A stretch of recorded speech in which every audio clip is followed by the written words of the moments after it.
Hi, it's Josie, and I finally have the time to film this. In today's video, I'm going to be going over old stretch marks on a current pregnancy. I have yet to get any new stretch marks with this pregnancy. I know with my last one, my first little tiny stretch mark happened on my stomach at around the same time I am now. So we'll see if I'll get any new ones or if my skin's stretched out enough that I don't have to worry about it.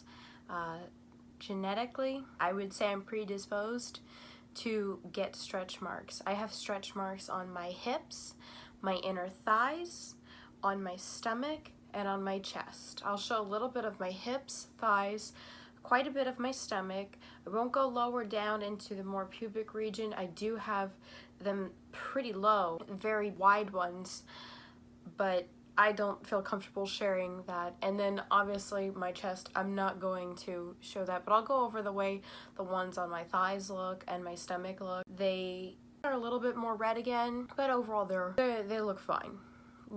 They're not nearly as inflamed looking as when they were new with my first pregnancy. I moisturize at least once a day.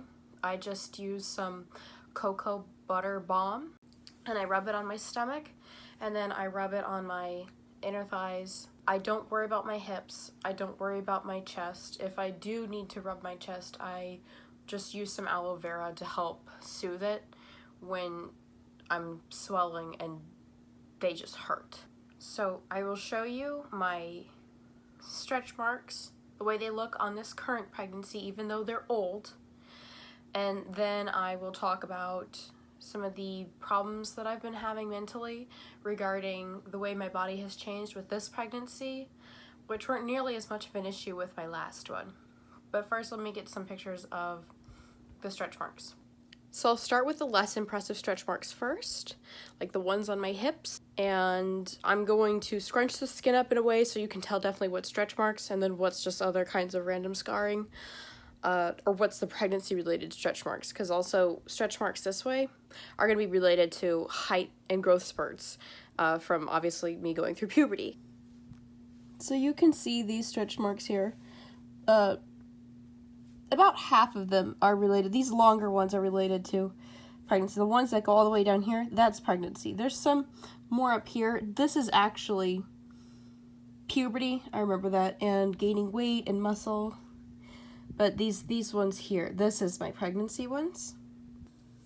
Same thing for this side. These are my pregnancy ones here. I don't know if you can see them very well. Whereas these have actually been here for a while. These much lighter ones, obviously. I think these might be pregnancy right here from my first child. These are definitely much older, these really white ones. Now these ones are weird. I didn't get a whole lot here, but this is pregnancy, and then there's one of my other ones, which is why I rub my inner thighs, because those ones look so weird. And of course my stomach. All of these are from my old pregnancy. None of these are new. So they are starting to look red as I've been filling out, and as you can see, the further down I go, like, look at this. It's like a hand reaching out. This whole section right here goes down to about here, and it was so itchy when I first got it.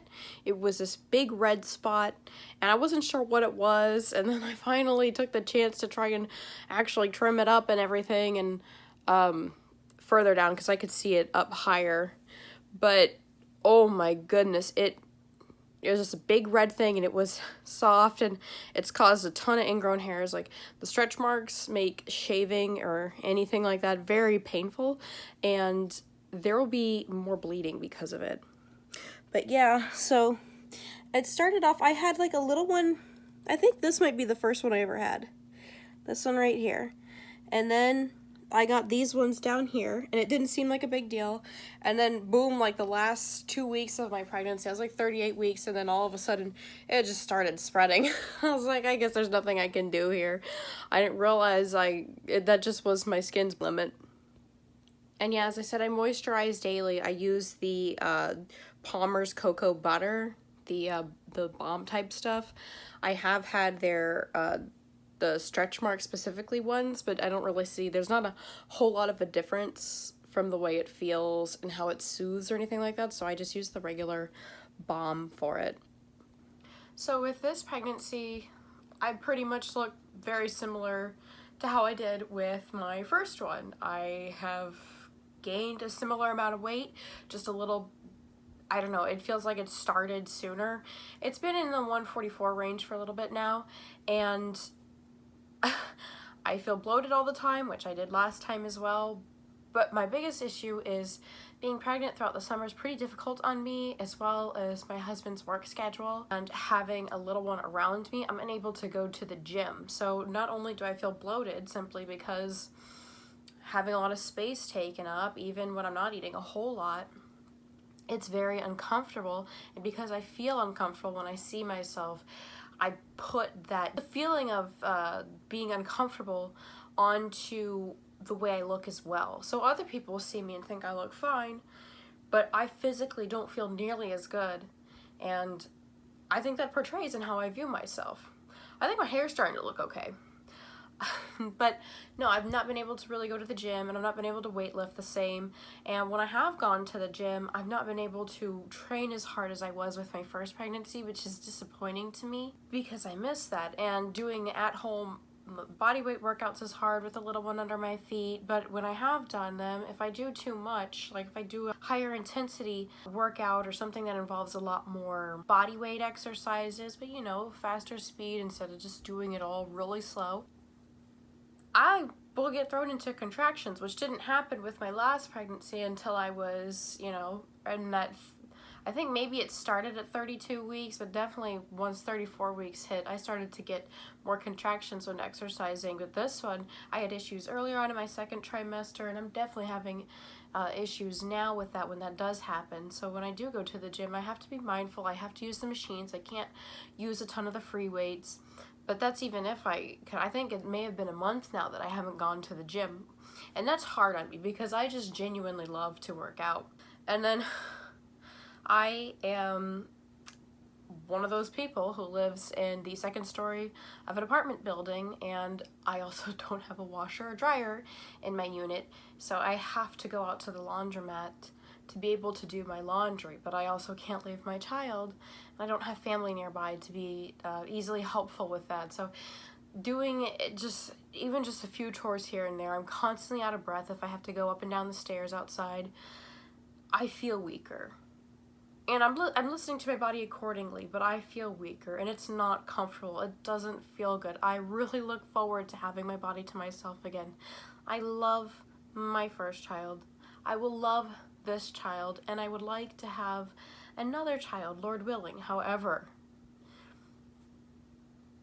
this is not the fun part of being a parent to me. I don't see my round body and think that it looks cute. I see my round body right now, and it's doing work, and it's impressive, and it's amazing. However, it feels heavy, it's uncomfortable, and I look forward to my body being my own. In fact, I was preparing very much to have a average postpartum body with the first one, that I didn't feel that horrible at all about it. I was just so thankful that it was mine again. It was mine again. I could have a glass of wine with dinner.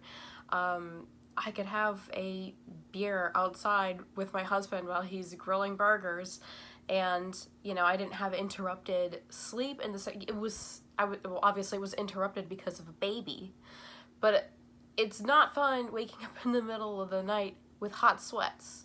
It's not fun waking in the middle of the night covered in sweat. It's not fun waking up in the middle of the night having to use the bathroom and also being physically uncomfortable because of all the hormones relaxing my skeletal system, my skeleton, and I look forward to just being done. Anyway, if you've made it this far along, thank you for sticking around to listen to me ramble on about my stretch marks and how I look forward to drinking, since I just realized as I was going over that portion, I was just talking about wine and beer and how I miss it. I just miss having my body to myself. That's the biggest thing. And then, of course, there's obviously the breastfeeding that comes after, but that's not the same as being pregnant, I'll tell you that. But I appreciate you sticking around and spending some time with me today. And I want you to know that if you have stretch marks, they are natural and you are still beautiful. And if you don't have stretch marks, you're lucky because, and I'll say my biggest reason is because they itch. And as I said, ingrown hairs and bleeding from just trying to clean up certain areas. And lastly, I just hope that you have a very wonderful rest of your day. And thank you for putting up with the fact that my eyes always look like I'm half dead. I hope you guys have a wonderful day. Bye.